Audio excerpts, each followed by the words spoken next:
우리 옆 사람에게 축복하시기 바랍니다. 주님의 기쁨이 당신에게.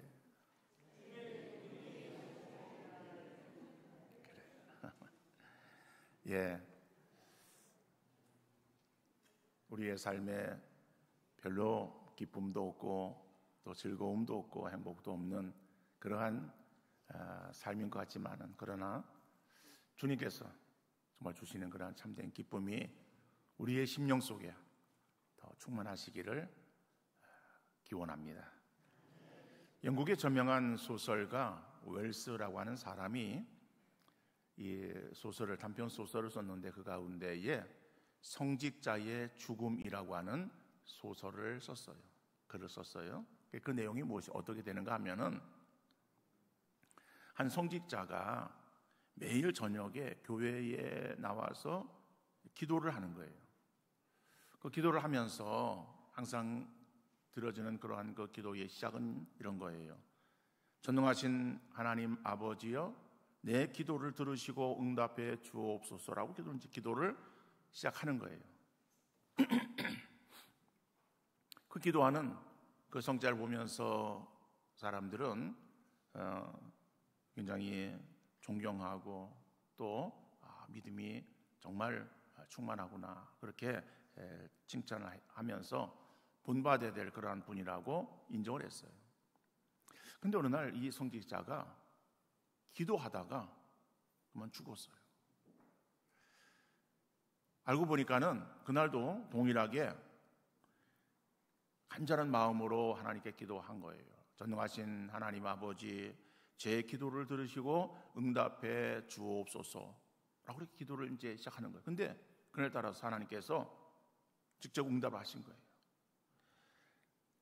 내 아들아, 내가 듣고 있다.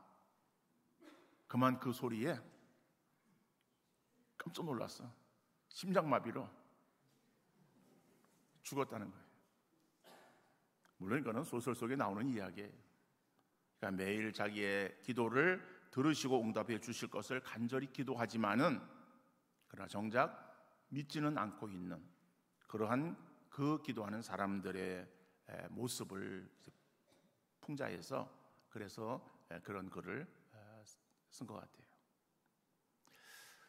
여러분, 우리가 신앙생활을 말한다고 할 때에 신앙생활에 있어서의 큰 두 개의 축을 들 수가 있어요.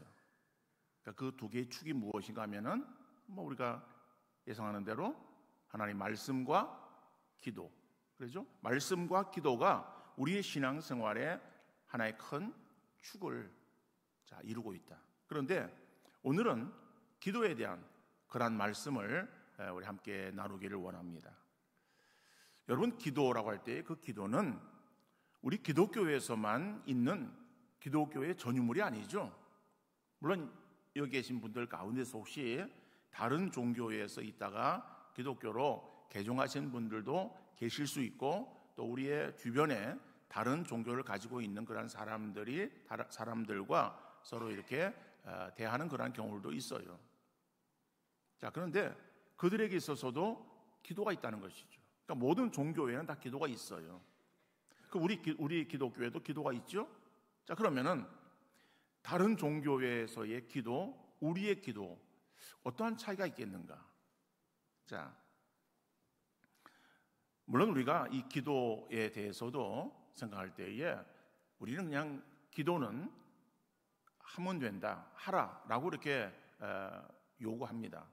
그런데 사실은 기도에 대해서도 우리가 알아야 돼요. 그러니까는 지식적인 그런 부분이 있어서 과연 기도가 무엇이고 성경적인 그런 그 기도는 어떻게 해야 되는 것인가 라고 하는 그러한 기도에 대해서도 우리가 알아야 되겠죠. 어떻든 간에 그러나 이 시간 우리 기도에서 일반적인 그러한 내용들을 우리가 다 다룰 수는 없어요, 시간상. 자, 그런데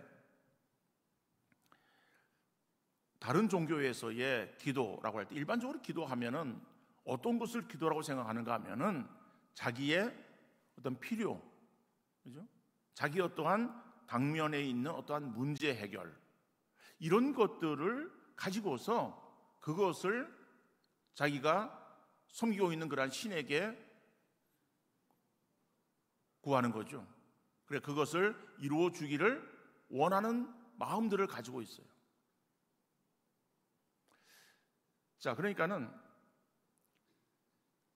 어떠한 그러한 그 종교에서는 그 자기가 섬기고 있는 그러한 신이 어떠한 존재인가를 명확하게 알지를 못해요.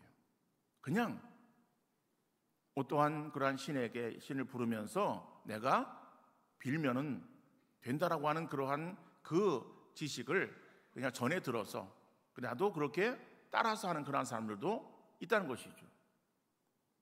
그러니까는 자기가 섬기고 있는 신이 어떠한 신인지를 모르는 거예요. 모르니까는 그냥 그리고 지금 나에게는 어떠한 당면한 문제가 있고 그 문제를 해결하기 위해서 그 문제를 정말 어떠한 신의 이름을 부르면서 그러면서 그것을 요청하는 거예요. 요청하는데 그냥 정성을 들이면은 되어진다 하는 그런 생각 속에서 그래서 지극 정성을 들이는 거예요. 그래서 지성을 들이는 거예요. 그 지성이면은 감천한다 라고 말이 나오는 거예요. 자, 우리 기독교에서의 기도는 어떤가? 물론 우리 기독교에서의 기도도 우리의 어떠한 필요, 우리의 어떠한 그 요구사항들 이런 것들을 우리가 믿고 있는 신인 하나님에게 우리가 구하고 있습니다. 그런데 우리의 기독교가 그러면 기독교의 기도는 그거 전부인가라고 하는 거예요. 여러분 빌립보서 4장 6절 말씀 보니까는 아무것도 염려하지 말고 다만 모든 일에 기도와 간구로 너희 구할 것을 감사함으로 하나님께 아뢰라 라고 말하고 있어요. 물론 오늘 본문에서 보면은 빌립보서 4장 6절에서 보면은 기도와 간구라고 하는 것으로 구분하고 있어요. 이것을 우리 간단하게 생각할 때에 그러면 이 차이가 무엇인가? 그러면은 간구라고 하는 것은 그건 우리의 어떠한 당면한 문제들 내게 있어서의 꼭 지금 이것이 해결되었으면 좋겠다라고 요구하는 그런 어떤 요구 사항들을 말하고 있는 거예요. 그래서 베드로전서 5장 7절에 보면은 너희 염려를 다 주께 맡기라 이는 그가 너희를 돌보심이라 라고 말하고 있습니다. 이때에 너희 염려를 다 주께 맡기라 라고 하는 것이 간구의 기도예요. 그것을 다른 성경에서는 너희 모든 걱정 근심을 송두리째 하나님께 맡기라 라고 이렇게 되어져 있기도 해요. 그러니까 우리의 모든 염려들 걱정들 그것을 다 하나님께 그냥 다 내놓고 전부 다 하나님께 맡겨야 된다라고 하는 것을 말하고 있는 것이죠. 그런데 우리의 기도가 그것만이 우리의 기도인가라고 하는 거예요. 그것만이 우리의 기도라고 한다면은 그러면 우리 성도들 가운데서 어떠한 사람만 기도할 수 있겠습니까? 뭐 이렇게 예배 때에 무슨 기도 인도하는 그런 어떠한 사람을 말하는 것이 아니라 개인적인 그런 기도 가운데서 어떤 사람들이 기도할 수 있겠는가라고 하면은 문제를 가지고 있는 사람만 기도하는 거예요. 왜냐하면 자기 문제를 해결하기 위해서 그것을 구하는 것이 기도한다면은 그럼 문제 있는 사람은 나와서 기도하고 문제가 없다는 삶에 있어서 그렇게 생각하는 사람들은 기도할 필요가 없다라고 생각할 수 있는 거예요. 성경은 그렇게 말하고 있지 않습니다. 우리가 어떤 문제를 가지고 그 문제, 걱정거리, 염려거리, 어떠한 해결해야 될 그러한 어떠한 당면한 문제들 이런 모든 것들이 있을 때에 그러한 것들을 그냥 머리 싸매고 들어 누워 있어라 라고 하는 것이 아니라 그걸 가지고 하나 앞에 나와서 간절하게 구하라 라고 우리에게 말씀하고 있어요. 이것이 기도예요. 그런데 성경에서 보면 기도와 간구라고 구분하고 있어요. 그럼 기도가 무엇인가라고 하는 거죠. 자, 그 기도라고 하는 걸 생각할 때에 그것은 간구하고는 좀 다르게 구분되어지는 거예요. 간구는 자기 어떤 필요를 구하는 거예요. 그러면은 기도가 무엇이냐? 그러니까 그 기도는 하나님과의 대화예요, 대화. 하나님과 대화하면서 자기의 신앙의 모습을 돌아보는 거예요. 내가 죄를 지은 것이 무엇인가? 내가 하나님의 뜻에 어긋난 그러한 삶을 산 것이 무엇인가? 내가 하나님 말씀대로 온전히 준행하며 살지 못한 그러한 것이 무엇인가? 내가 더 보완해야 될 그러한 그 내용들이 무엇인가? 정말 나를 향하신 하나님의 뜻이 무엇이고 하나님이 나에게 있어서 어떠한 삶을 요구하시는가라고 하는 것들을 하나님께 묻는 거예요. 물으면은 그 다음에 하나님의 응답을 기다리는 거죠. 그럴 때 하나님께서 우리에게 응답하시는 거예요. 그러므로 인해서 내 삶이 더 하나님의 뜻을 이루어드리는 그런 온전한 신앙의 모습으로 성장되어질 수 있는 것이죠. 그래서 우리 신앙생활에 말씀과 기도는 전체적으로 필요하다는 거예요. 그러니까 기도가 우리 어떠한 문제 해결을 위해서만 하나님께 구하는 것이 아니라 나의 신앙이 있어서 하나님의 음성을 듣는 거예요.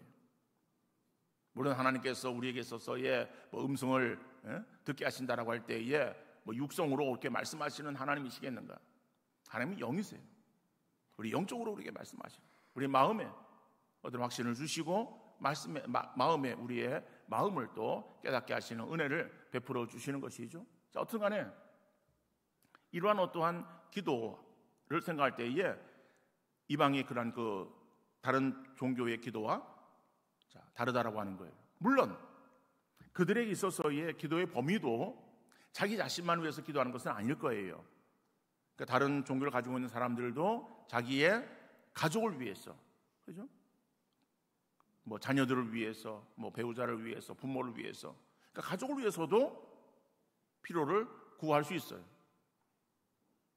근데 거기에서 멈춰지는 그런 경우들이 대부분일 거예요.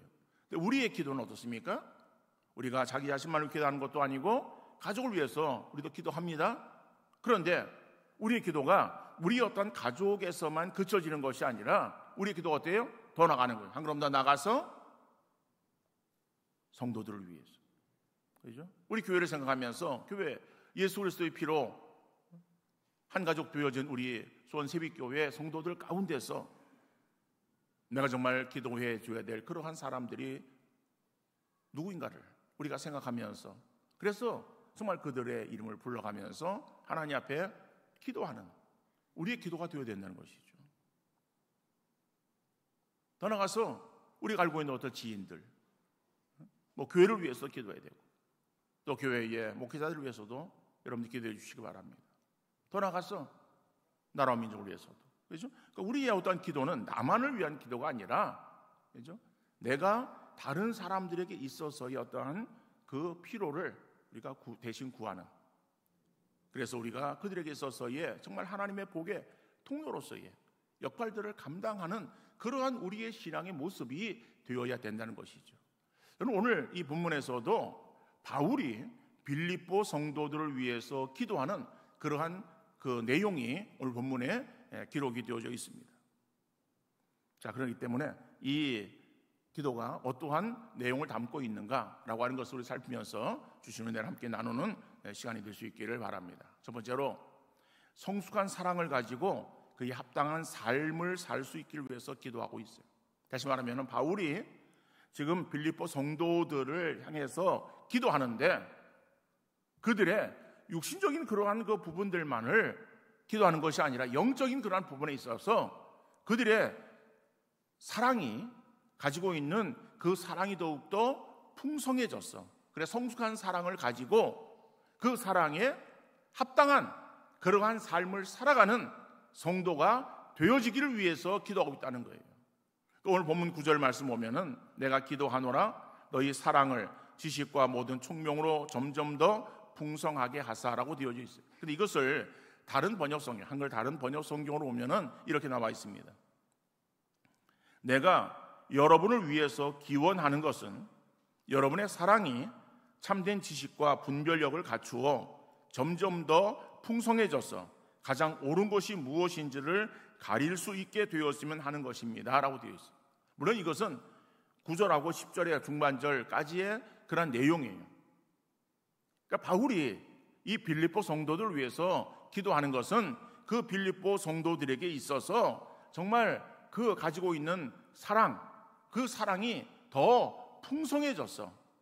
그래서 그 풍성한 사랑을 가지고 행하는데 특별히 하나님께서 그들에게 분별력을 주셔서 그래서 사랑해야 될 것과 사랑하지 말아야 될 것을 구분해서 더욱더 사랑하는 그러한 그 삶의 모습들이 더욱더 풍성하게 이루어지기를, 그에 합당한 삶을 살아가기를 위해서 기도하고 있는 그러한 바울의 기도의 모습을 볼 수 있다는 것이죠. 그러니까 지금 바울은 이 빌립보 성도들을 위해서 기도하는 거예요. 기도하는데 바울이 지금 어디에서 지금 빌립보 성도들을 위해서 기도하는가 하면은 자기 지금 옥에 갇혀 있는 거예요. 복음을 전하다가 옥에 갇혀 있어요. 그러면은 빌립보 성도들에게 무엇을 기도의 제목으로 줘야 되겠습니까? 여러분이요, 내가 지금 선한 일을 행하다가 복음을 전하다가 감옥에 갇혀 있습니다.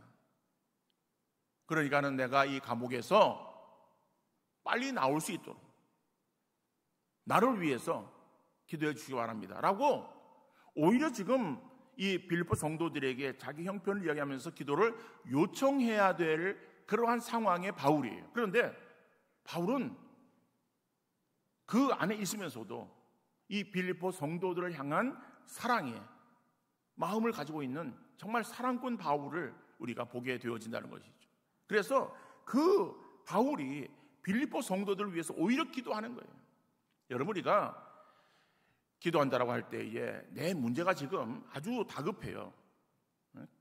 긴박한 그러는 건 문제가 있고 어려운 문제가 있고 막 지금 그 일들이 금방 해결되지 않으면 안 되어질 그러한 어떤 위기 상황에 내가 놓여 있다라고 할 때는요, 자기 코가 석자인데 자기 그 제목을 가지고서 밤을 새워 기도해도 모자랄 판에 다른 사람들을 돌아보며 기도할 수 있는 여유가 있겠습니까?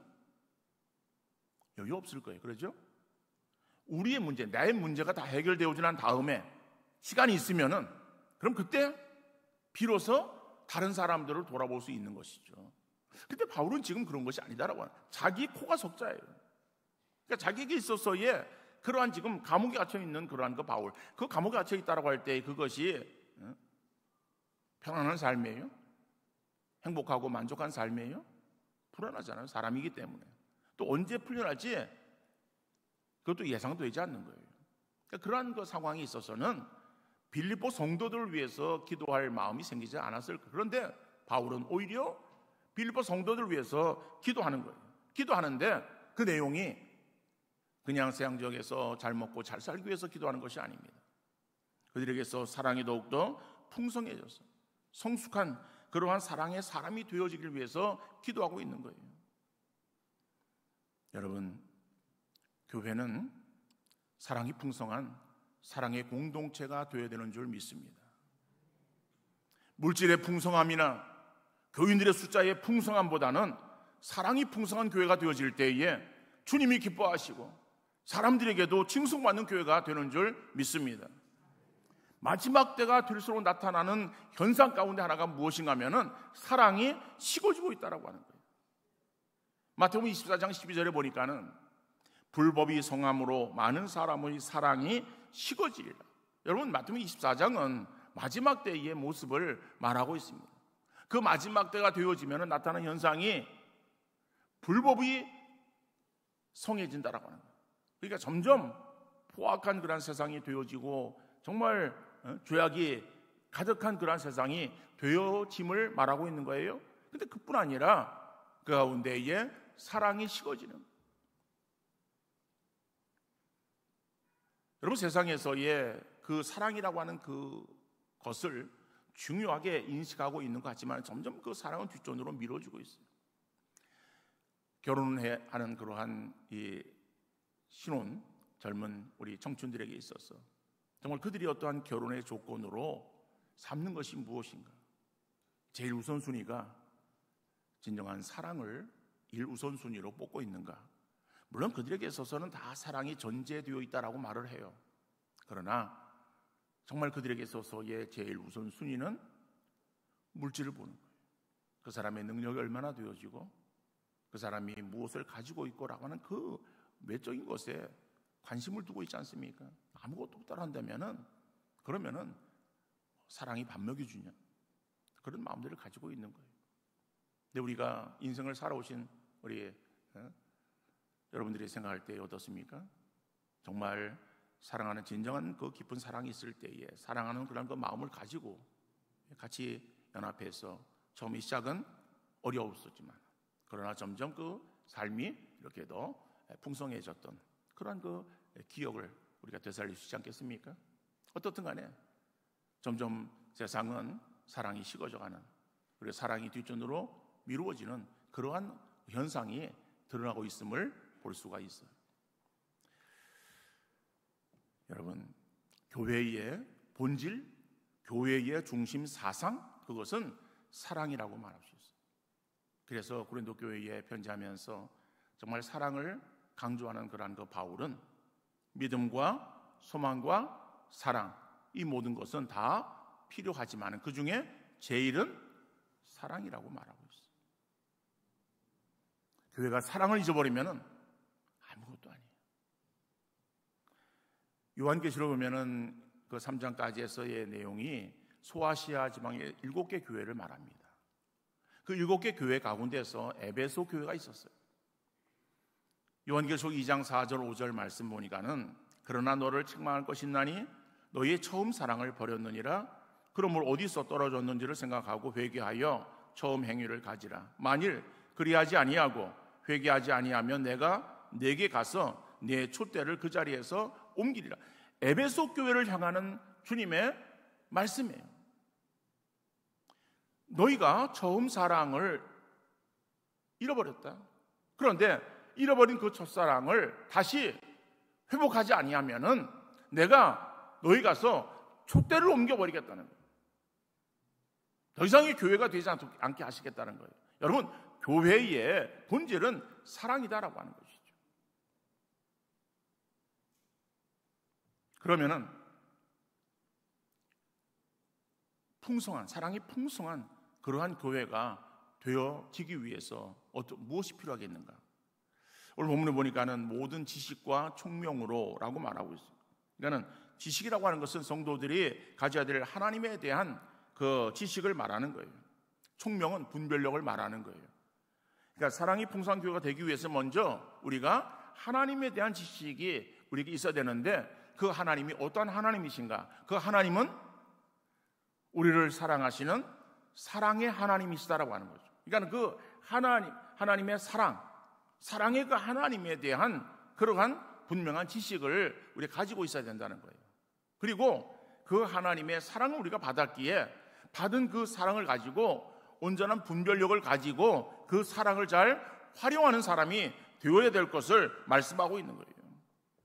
그러니까 우리가 사랑한다라고 할 때에 사랑이라고 하는 말만 행하는 것이 아니라 그 사랑을 가지고 무엇을 사랑하고 또 무엇을 사랑하지 말아야 될 것인가를 우리가 정말 분별력을 가지고 그것을 구분할 수 있는 그런 우리의 신앙의 자세가 되어야 되는데, 여러분, 사랑해야 될 것은 무엇입니까? 우리가 사랑해야 될 대상은 하나님을 사랑하고 그 하나님을 사랑하는 사랑의 모습으로 이웃을 사랑하는 거예요. 그래서 하나님 사랑과 이웃 사랑이라고 하는 것은 이것은 온 율법을 이루는 율법의 중심이에요. 그런데 우리가 세상을 따라갑니다. 여러분, 세상을 바라보면은 세상에서는 추구하는 것이 뭐예요? 아까도 말씀드렸듯이 눈에 보이는 그런 어떤 물질, 세상적인 여러 가지 어떤 조건들, 이것들을 그들이 추구하고 있어요. 그것을 사랑해야 될 대상으로 놓고 사랑하고 있다는 거예요. 우리가 진정으로 사랑해야 될 대상은 세상이 아니에요. 세상 속에 있는 사람들이, 예수 믿는 사람만 사랑하는 것이 아니에요. 예수 믿지 않는 사람이라도 그들을 사랑해야 될 이유는 뭐예요? 그들의 영혼이 귀하기 때문에, 영혼 구원을 위해서 우리가 그들에게 있어서의 사랑을 드러내야 된다는 거예요. 특별히 우리 성도 간에 더욱더 사랑이 풍성하게 이루어질 수 있기를 간절히 바랍니다. 나와 가까운 사람, 관계에 있는 그러한 사람만 사랑하는 것이 아니에요. 주님 우리에게 있어서 그렇게 사랑의 어떠한 그러한 그 관계를 규정지어서 이렇게 단정해서 말씀하지 않습니다. 모든 그러한 사람들을 사랑해야 되는 거예요. 나와 관계가 별로 없고 정말 나한테 별로 반갑지 않은 그러한 사람일지라도, 나와 관계가 별로 없는 사람일지라도 우리가 사랑해야 될 대상이다라고 하는 것을 여러분들 꼭 기억하셔서 우리가 기도할 때에 하나님, 나의 이 편협한 마음, 좁은 마음을 열어주옵소서. 닫혀있는 상대에게 열려진 마음으로 다가갈 수 있도록 은혜 베풀어 주옵소서. 마음에 응어리가 있어 대면하기 껄끄러운 상대를 품을 수 있는 그러한 마음을 허락하여 주옵소서.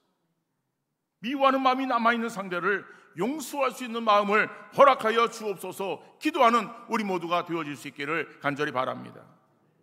어린아이처럼 자기에게 잘해주거나 친절을 베푸는 그런 사람만 가까이 하는 것이 아니라 성숙한 사랑으로 모든 사람을 품고 그리고 모든 사람을 사랑할 수 있는 그러한 귀한 심령들 다 되어질 수 있기를 간절히 바랍니다. 두 번째로 바울이 이 빌립보 교회를 향해서 기도하는 기도의 제목이 무엇인가 하면은 의의 열매를 맺히기 위해서 기도하고 있어요. 오늘 본문 11절에 보니까는 예수 그리스도로 말미암아 의의 열매가 가득하여 하나님의 영광과 찬송이 되기를 원하노라 라고 말씀하고 있어요. 다시 말하면은 이 빌립보 성도들에게 있어서 의의 열매가 풍성하게 맺혀질 수 있도록, 그 의의 열매는 결국에 하나님의 영광과 찬송이 되어진다라고 하는 것이죠. 그러면은 의의 열매, 의라고 하는 걸 생각할 때에 그 의는 우리가 하나님의 택정하심으로 인해서 택정함을 받아서 하나님께로 우리가 부름을 받고, 그리고 예수 그리스도가 내 죄를 위해서 십자가상에서 피 흘려 죽어주신 것을 우리가 믿는 믿음을 가졌을 때에 하나님께서 우리를 보시고 의롭다라고 칭하시는 칭의가 있어요. 그럴 때 우리가 의인 되었다라고 말하거든요. 오늘 본문에서 말하는 의는 그런 의가 아니에요. 본문에서 말하고 있는 의라고 하는 것은 우리가 의로운 사람이 되었어요. 이미 이건 믿음으로 인해서 하나님 우리를 인정해 주셨어요. 내가 선한 일을 행해서 의롭게 된 것이 아니라 내가 예수 그리스도를 믿는 믿음으로 인해서 하나님께서 나를 의롭다라고 그렇게 인정해 주신 그 의를 말하는 거예요. 그러니까 의인이기 때문에 이제는 우리의 삶에 있어서 의인으로서의 합당한 삶을 살아야 된다라고 하는 것을 말하는 것이죠. 오늘 보면 그것을 말하고 있는 거예요. 그런데 우리가 의로운 삶, 의라고 하는 것을 말할 때에 우리의 머릿속에 먼저 떠오르는 것이 무엇인가 하면은 윤리 도덕적인 면에서의 어떤 기준을 생각해서 그래서 의롭고 올바른 사람, 이렇게 우리는 생각할 수 있어요. 그런데 성경에서 말하고 있는 의는 세상의 어떠한 윤리 도덕적인 면에서의 어떠한 기준 속에서의 의를 말하는 것이 아니라 세상의 어떤 기준을 뛰어넘는 하나님의 뜻에 부합한 그러한 삶에 있어서의 의를 말하고 있는 거예요.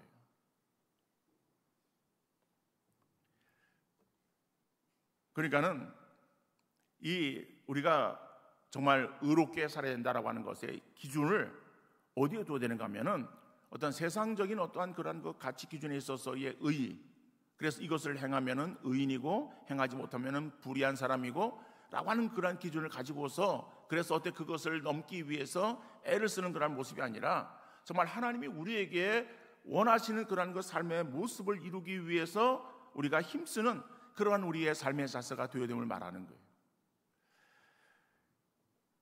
여러분, 마태복음 5장 21절 22절 말씀에 보면은 옛사람에게 말한 바 살인하지 말라, 누구든지 살인하면 심판을 받게 되리라 하였다는 것을 너희가 들었으나 나는 너희에게 이르노니 형제에게 대하여 노하는 자마다 심판을 받게 되고 형제를 대하여 라가라는 자는 공에 잡혀가게 되고 미련한 놈이라고 하는 자는 지옥불에 들어가게 되리라 라고 말하고, 여러분 이 말씀은요 옛사람에게 말한 바라고 하는 것은 그 당시에 이스라엘 백성들이 가지고 있었던 그 구존율법을 말하는 거예요. 율법이 기록되어진 성문화되어진 성문율법이 있었고 그 성문율법은 사람들에게 있어서 그렇게 가까이 있지 못합니다. 왜냐하면 그들은 글을 몰랐어요. 오랫동안 다른 나라의 그러한 그 속국으로 있었기 때문에, 그리고 신약 시대는 로마의 속국으로 있는 거예요. 그러니까는 글을 몰라요.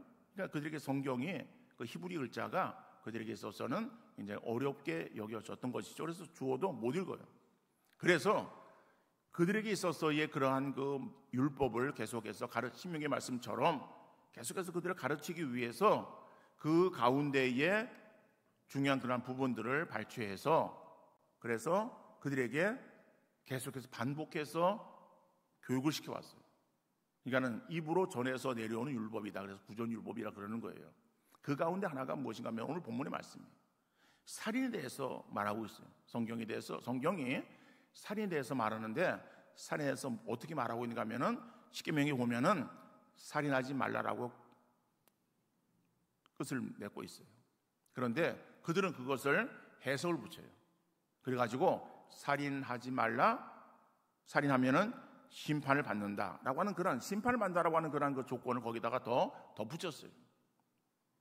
근데 예수님께서는 그 살인에 대해서 말씀하시는 거예요. 그러니까는 어떤 세상적인 그런 그 기준으로는 흉기를 가지고 아니면 다른 방법으로 사람의 생명을 해하는 것을 살인이라고 그렇게 규정하고 있어요. 그런데 예수님께서는 그 살인을 단지 다른 사람의 어떤 생명만을 그 취하는 거, 그거를 없애는 거, 이것이 살인이 아니다라고 말씀하시는 것이죠. 그래서 뭐라고 말씀하는가 하면은 형제에 대해서 노하는 자마다 심판을 받고 형제에 대해서 라가라 하는 자는 공회에 잡히게 되고 미루하는 놈이라고 하는 자는 지옥불에 던져지게 된다라고 말하는 거예요. 그러면은 라가라고 하는 것은 히브리 욕설이라고 되어 있어요. 비었다라고 하는 그러한 이 골빈노마라고 하는 거죠. 그러니까 골빈노마라고 하는 그러한 그 욕설이나 미루하는 놈이라고 하는 그러한 욕설이나 같은 그런 욕설이. 그런데 이것은 어떠한 의도로 이야기를 하는가 하면은 저 사람은 바보 멍충이야. 너는 바보 멍충이야. 넌 그래가지고 뭘 할 수 있겠어? 넌 아무것도 할 수 없어. 라고 그렇게 단정 지으면서 그러한 욕을 하는 거죠. 그러면은 그걸 듣는 사람의 마음은 어때요? 나는 정말 그런 못난 사람인가 보구나. 나는 정말 바보 멍충이구나. 나는 어떻게 하나. 뭐 이렇게 아주 자기를 자학하는 그러한 그 마음들을 갖게 되어질 것이죠. 그럴 때에 이미 그렇게 상대에 대해서 그런 말을 한 사람은 그 사람에 대해서 살인한 사람과 마찬가지다라고 하는 거예요. 그래서 공회에 잡히게 되고라고 하는 것은 로마 시대에는 사형이 로마에서만 시행되었지 일반 속국에서는 사형을 시행하지 못했어요. 그런데 그럼에도 불구하고 그들에게는 종교법이 있어요. 그 종교법으로 사람을 죽이기도 했어요. 자, 그러니까는 그 공회에 잡히게 된다라고 하는 그 말은 바로 사형에 처하게 되어진다는 것이죠. 지옥불에 던져지게 되는 것도 마찬가지예요. 그러니까는 미련한 놈, 이 멍충한 놈, 그렇게 정말 다른 사람에게 있어서의 자학하고 그렇게 다른 사람을 정말 비하해서 마음에 깊은 상처를 주는 그러한 말을 한 경우도 우리 주님께서는 그걸 뭐예요? 살인으로 규정하고 있다는 거예요. 그러니까 우리가 다른 사람에게 있어서 어떤 육신의 생명만 우리가 해하지 않는 것으로 나는 살인을 행하지 않았다라고 그렇게 우리가 생각해서 그냥 나는 이제 됐다라고 생각하는 것이 아니라 그 사람의 마음에 깊은 상처를 주어서 정말 그 사람을 심령에 어떠한 그러한 그 상처로 인해서 고통을 주면은 그것이 살인이다. 그런데 우리는 그런 말들을 가볍게 여겨요. 나는 성격이 그러니까 라고 하는 그런 그 생각으로 그냥 내가 욱하는 성격에 그냥 이렇게 말한 것이지 난 뒤끝이 없어. 여러분, 자기는 뒤끝이 없는데 나간 그 말은 다른 사람에게 이미 상처를 주었고 상처를 준 그 말은 그냥 없어지는 것이 아니라 사라지는 것이 아니라 주님 앞에 쌓이게 되어지는 거예요. 그러니까 주님 앞에 쌓이게 되어지면은 결국 우리가 주 앞에 갔을 때에 그 모든 것들이 다 적나라하게 드러날 수밖에 없는 것이다. 그러면 주님의 칭찬이 아니라 주님의 책망이 우리에게 주어질 수밖에 없는 것이겠죠. 여러분, 그러므로 우리가 정말 늘 기도할 것은 하나님, 나에게도 더욱더 풍성하고도 성숙한 사랑을 주셔서 주님이 다른 사람들에게 행한 것처럼 나도 다른 모든 사람을 사랑하게 하옵소서. 날마다의 삶에서 의의 열매를 풍성하게 맺혀 나가는 하나님의 자녀가 되게 하여 주옵소서라고 기도하는 우리 모두가 되어질 수 있기를 간절히 바랍니다. 그런 우리들의 삶이 이 땅에서 다른 사람들에게 칭찬거리로 나타나고 마지막 날 주 앞에 섰을 때에 주님의 자랑거리가 되어지는 그러한 모든 성도 다 되어질 수 있기를 주님 이름으로 축원합니다. 거룩하시고 사랑